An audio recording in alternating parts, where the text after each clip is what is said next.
I noticed that when you talk politics, you can talk politics with adults, or you can talk politics at the kids' table. And you know that you are at the kids' table because the conversations are room temperature IQ. I will say stuff like, well, it's a court. It's an actual court. You need to follow the law. You need to follow the law. Of course you do. It's all about the procedure and the rules and the regulations, and you need to follow them. Follow them to the letter. It's a court. And the thing is, they genuinely don't know what the ICC is, but it's got court in the name. And if it's got court in the name, then it must be the same like when you commit a crime and you go in front of a judge. It's gotta be like that, right? Well, in reality, if you talk politics with an adult, they will just ask you, okay, well, this is the law, sure. Is it going to be enforced? No. Alright, well, then it's either a tyrannical law or the law just doesn't exist. Like, it doesn't matter if a law exists on paper. If nobody enforces it, then it's not really a law. And you need to have it written on paper, and you need to have the enforcement. If you have selective enforcement, it's tyrannical. If no one enforces it, might as well not exist. Now again, the thing with the ICC is that, and I mentioned in other videos, people don't understand what it is. And I'll try to explain it really fast, again, in case you haven't watched my previous videos. But think about it this way. Countries can virtue signal too. And the way they do it is they sign international treaties. So you have over 100 countries that are basically saying, yes, World War II bad. And how do they virtue signal? Well, they create the ICC. So what is the ICC? Well, every single country is basically stating that if we find a war criminal in our territory, we're going to arrest him. So the question is, how do they find war criminals? It's like, okay, well, we're going to send money. We're going to send taxpayer dollars to this ICC, to this institution.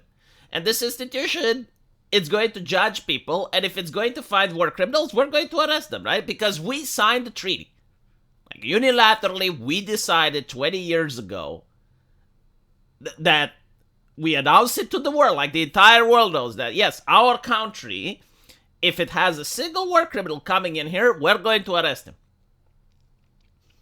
And the thing with the laws, if you're at the adults table, you realize that the closer you are to power, like the more of a high-ranking person you are, the more you have a public face. If you're a celebrity, you realize that the rules apply differently to you. It doesn't necessarily mean that's in a good way. Like, sometimes the rules apply to you very harshly. Like we saw with lawfare and Donald Trump.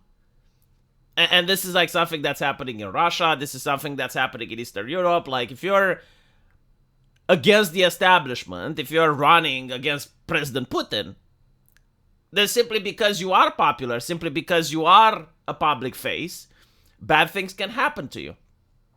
If you're just like someone that gets like 2% of the vote, no one cares. But if you're actually having a chance, if you're actually an influential person, then the laws apply differently to you. You notice that you're scrutinized a little bit more. And it's the same with celebrities. If you're Alex Jones, you get scrutinized a little bit more.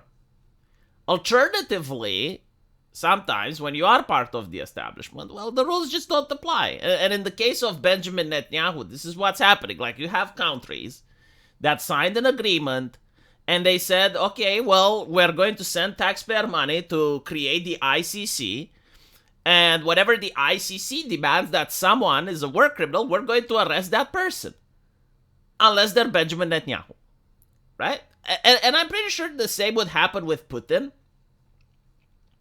Although, I don't know, like maybe in the West, maybe if Putin went to the UK, he would be arrested. Which is why I don't expect Putin to ever go to the UK. But if Putin goes to Hungary, I'm 90% sure that nothing would happen. Even though he has an ICC warrant as well. Right? So, like, you have the question, like, why do these countries, like, sign treaties that they don't plan on respecting? Because, like, this is not a 100-year-old treaty. This is not something that they signed ages ago. No, I think it's like 20 years or so.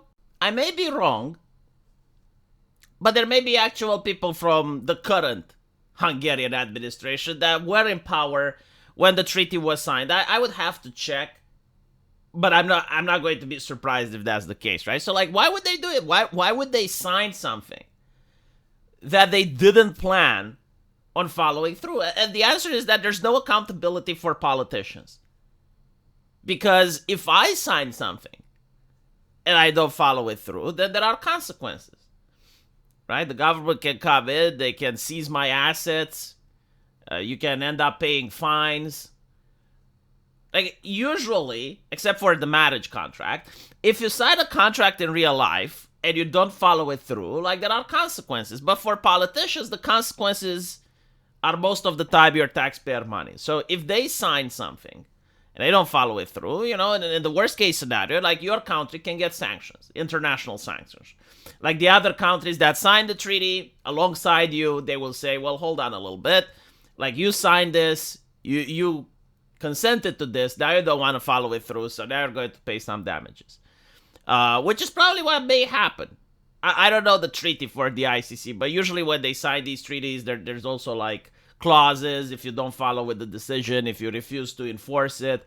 And even if there's no clauses, like the other members that sign, they may sanction you, they may impose tariffs on you as punishment for lying to them. Because that's what you're basically doing. You're lying to other countries, right? So, the politicians themselves, the ones that actually do sign, they don't have to pay shit if it's not enforced. Because the ones that do sign may not even be in power when the treaty is broken. And the ones that break the treaty, again, they may not even have their money and their assets taken away. It's going to be the taxpayer money. So why do they sign treaties like this? And the answer is to virtue signal. That's it. It's to virtue signal. It's to show, oh, look how much our party cares and how in touch we are with the international law. Until push comes to shove, and you gotta arrest a foreign leader. And it's not Benjamin Netanyahu. Like, if it was Chairman Z, it would have been the exact same shit. If it was Chairman Z, no European country would arrest him. If it was Joe Biden, right? Like no one would touch these people. It's not because they would disagree necessarily with the ruling of the ICC. Like, if it comes out beyond a shadow of a doubt that, like, let's say Chairman Z did something that violated ICC law, he still wouldn't be arrested. Because it's not about, oh, you need to follow the law. No, it's not about that. It's not about the procedure. It's about who the person is. He's in charge of China. Do you want to fuck with China? No? Okay, then leave him alone. And it's the same thing with Benjamin Netanyahu. Like, it doesn't matter what world leaders think. It doesn't matter what he did in Palestine. What matters is that he is the Prime Minister of Israel. And what matters is that there are so many NGOs that are on his side. And what matters is that the United States is on his side. So if you fuck with Benny, you're fucking with the US on the international scale. And it doesn't even matter what the people in the United States think. It matters that Joe Biden came in and was very disappointed of the ICC decision. And it was like, oh, if you guys do anything, you're going to see what's what. And that's pretty much the situation, right? Like, that's how world politics work. That's how you talk with the adults. It's not about, like, oh, what you think about the law, what you think about the procedure, what you think about this and that. You're just looking at the real world consequences. Like, what would happen if anyone were to arrest Benjamin Netanyahu? I mean, they would have legal reason to, right? The ICC is there, their country signed the treaty, like everything is in place for the arrest to happen. You as a politician, you don't even need to be consulted. It's like, well, I'm a huge fan of Benjamin Netanyahu. I love it, but the ICC had a warrant and my country signed the treaty, and therefore right? No, that's not how it works. It's not how it works at all. If you do that, you're going to not be able to sleep at night over the number of phone calls you're getting from NGOs, from other world leaders, from other politicians, from literally everyone digging through your past, trying to find out what you said 10 years ago. Oh, the ADL is like, oh, you posted the Pepe 15 years ago. That's what's going to happen. And no one wants that. No politician wants that. So no one is going to touch him. Now what's interesting is that Viktor Orban is actually inviting the prime minister to visit. So we're going to be talking about this on a live stream. There's a link into the pinned comment section that takes you to my live streams. So if you click there, you're going to have my opinion about Viktor Orban.